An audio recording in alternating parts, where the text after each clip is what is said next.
Hello, everyone. Welcome back to another election prediction. This time, it's my election prediction for the House of Representatives for the month of August 2023. So, there's a lot of toss ups here, but we're going to be including the tilt category. But let's get through a lot of these states right now. So, Alabama, Louisiana. Again, Alabama is that map that shows it as lean Republican, that district. It's not black enough. It has to be over 50% majority minority district here. So it's probably going to be a likely Democratic one. They'll probably draw it to that so it's at least somewhat competitive. Same with the districts in Louisiana. It's probably going to be somewhat competitive. But again, they have to be over 50% black. They can't just be 42%. That's going to be ordered by the court to fix those two districts. In Texas. Again, we're seeing a rematch in Texas 34, but again, Vincent Gonzalez, he's probably going to win by a solid, safe Democratic margin. Texas 15 will probably be a bit more competitive in an election year. Henry Keeler's district will probably still go likely Democratic.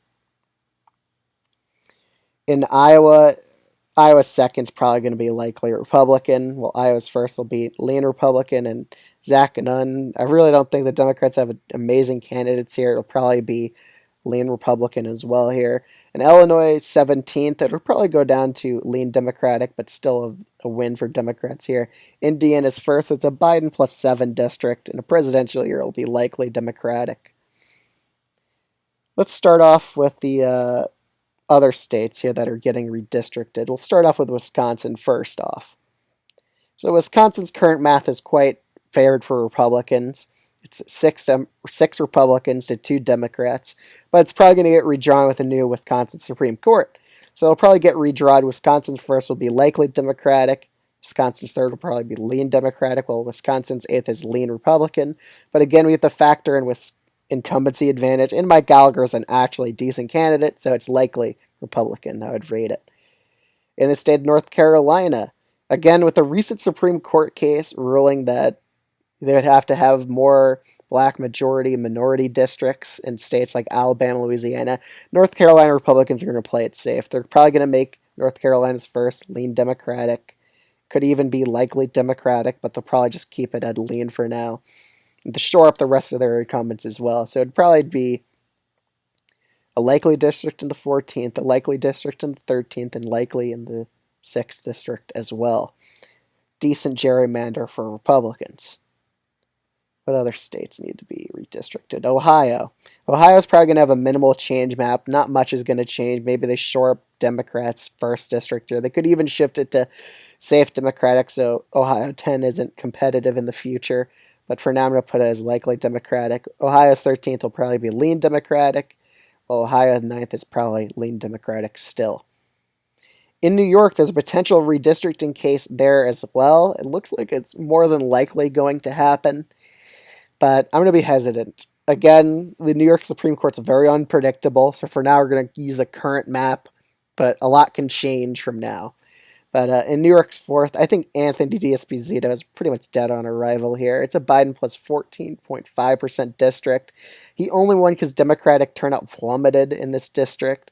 But he's not going to lose by a safe margin, but he'll probably lose by a likely one. George Santos, he's not going to win the primary. It's going to be a different Republican candidate. It's going to be decently competitive with the current map, but it'll still be lean Democratic because a lot of independents had a bad taste in their mouth after George Santos won this district. In New York's first district, as a possibility of being redistricted and with higher Democratic turnout, it's actually a Biden won district. It's probably going to be lean Democratic for now. In New York's 18th, Pat Ryan's probably going to win by a likely Democratic margin, not going to be really that competitive. New York's 17th, it's a Biden plus 10 district. It'll probably be one of the most competitive districts here because Michael Lawler is actually acting decently moderate in Congress so far, but on some bills, he just goes the party line anyway. But Democrats would probably narrowly flip this district just because, again, he's not acting moderate enough on the issues, but he's keeping it decently close. Brandon Williams, he's acting super Trumpy in Congress, and this is a likely Biden district. He's probably going to lose by a lean Democratic margin, probably lose by 4 points. He barely won last time with increased Republican turnout. Mark Molinaro, though, He has the best chance at winning here. He'll probably win by a lean Republican margin if the district lines are kept the same. But he may very well lose if they redraw the maps. Same with New York's first district. I've seen some that made it likely Democratic or pretty solidly lean Democratic as well, some of those redraws. For the state of California, we're going to go into next. California's third district is probably going to be lean Republican. It's a decently won Trump district. Let's get a zoom in on Los Angeles. There's a lot of competitive districts here. Katie Porter's old seat will honestly be decently competitive, but again, it's a very much of a Biden win district. It'll probably be lean Democratic for now. Michelle Steele, she actually has trends going in her favor, so I think she pretty much narrowly pulls it off by a lean Republican margin, probably win by 3 points or so. California's 41st district will honestly be quite competitive. Ken Calvert pretty much underperformed here. He was expected to win by much bigger than 4.6%. Plus, the district here is actually trending in Democrats' favor. So for now, I'm going to be putting this as a tilt Republican district. It'll be honestly quite competitive. Let's look at California full size now. We did all the tiny districts. Josh Harder, he's running against, well, he is going to have a decent Republican opponent, so I'll put this race as likely Democratic for now. California 13th, John Duterte. Again, it's a Biden won district of 11 points. He's probably going to end up losing this time. He barely won last time when it was a close governor race in California. Like, it wasn't a blowout like it usually is. It's at least within 20 points or so. So probably easily, the Democrats will probably very much flip this district. California 22 is super low voter turnout, and Valadeo still barely won. He only won by 3 points or so. Only a few thousand votes of a difference here, but it's such a Biden won district, it's probably going to flip this district as well. Mike Garcia, though, he's going to be in a tough battle. This district is a lot more Democratic than it was back in 2020, which he barely won, by the way, by the skin of his teeth. Even though he won by a lot, 6.4%, he's running against an actually decent Democratic candidate this time, not the same one he's been facing and beating like 3 times in a row. He's facing someone different and a lot stronger. And plus, with Garcia not acting super bipartisan in Congress, the Democrats will probably narrowly flip this seat in their favor, but it'll be quite competitive. It'd be one of those seats to watch here. Could go either way, but I think Democrats have a narrow tilt advantage in their favor. The next few districts is Montana's first district. I think it'll be decently competitive, but I think Ryan Zink will narrowly pull off the win here as of right now. Even though Tester would get a lot of Democrats to turn out here, again, it's a pretty Republican-won district by around 4 points or so. So you would have to hope for a lot of ticket splitters here. Yeah, it's 7.7% basically won by Trump. Let's get to a zoom in now. In Washington's 9th district or 8th district, it'll probably be likely Democratic, while in Washington's 3rd district, let's get a zoom in on that so I could show you the competitiveness of this district. So in Washington's 3rd district, it's a pretty heavily won Trump district, but Joe Kent's running again, and he lost to Marie Perez before. So right now I'm going to put this as lean Democratic. I think Joe Kent is the nominee there for the Republicans, and he loses again. In Oregon, they got 3 decently competitive districts last time around. In Oregon's 4th, it's probably going to be safe Democratic. Van Hoyle won by a decent margin here, 7.5%. With higher Democratic turnout in Oregon, it won't be that competitive. Salinas also probably wins quite easily, but it'll be a bit more competitive because I could see the margin not being super big in 2022, only 2.5%. DeRimmer, though, I think she also narrowly loses, but it'll be one of those hard-fought seats, so definitely a swing state race for sure. In Nevada's 3 seats, let's get a zoom in on that. I think the 1st district probably goes to the Democrats by a likely margin, same with the 4th, but the 3rd I think will be going down to a lean Democratic margin like it was in 2022. But that's just currently how I view it. I think that independents would break the way for the Democrats again. And Colorado, I'm going to say the Colorado's 5th actually goes to likely, and here's why.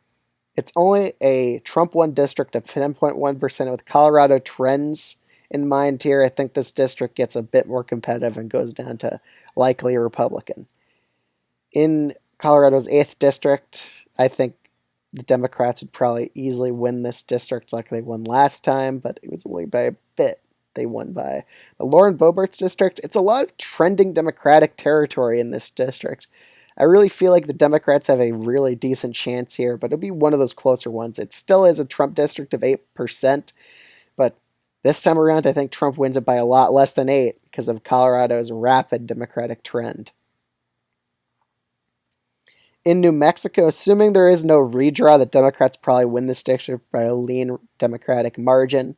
In Alaska, Mary Patola probably wins again against the Republican opponent because, again, she's quite popular in the state of Alaska according to polls, so she could even win by a likely margin, but put it as lean for now, though.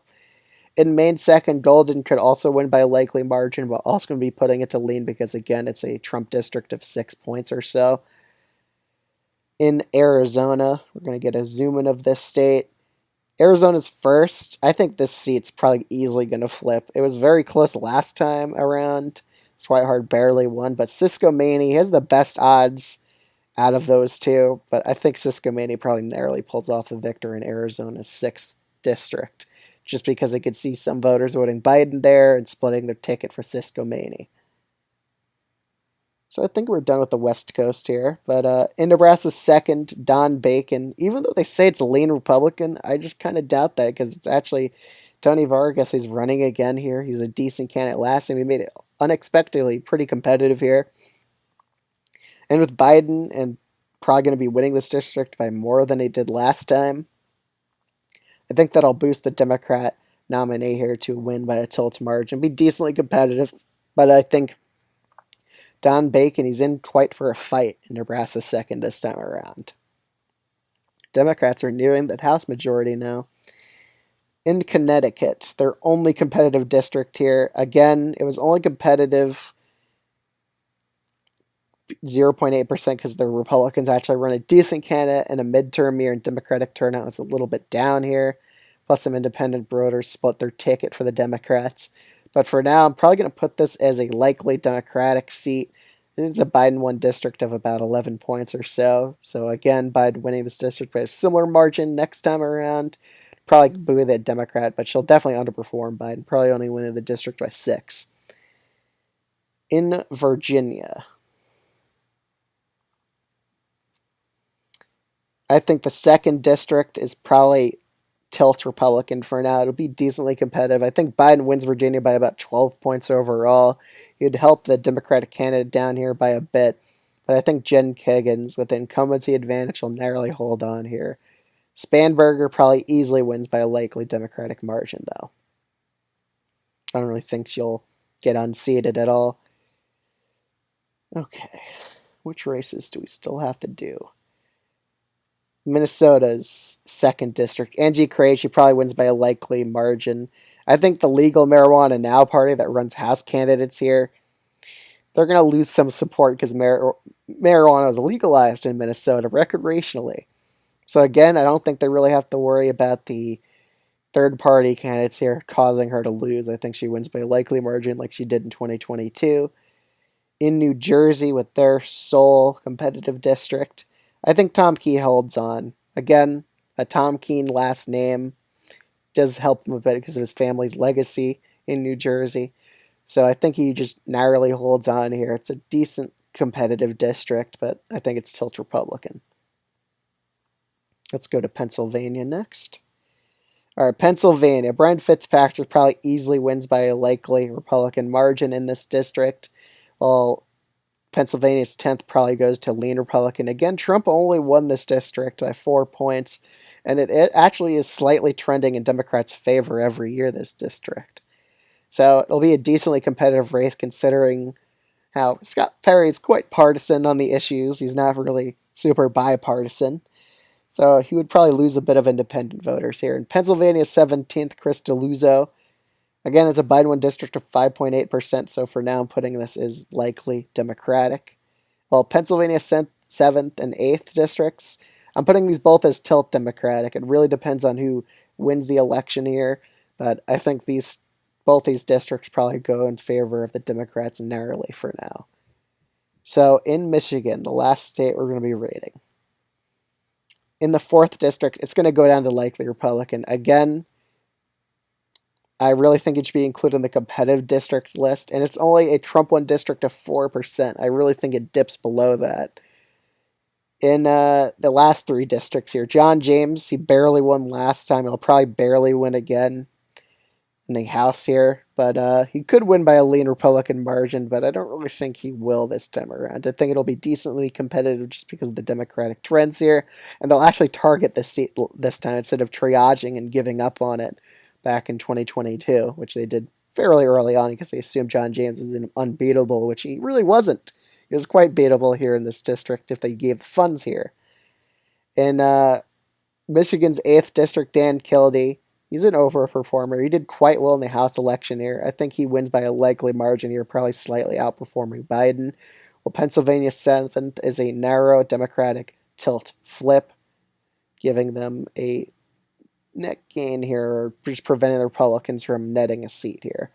But overall, I think the Democrats win 224 House seats to the Republicans 211 so far.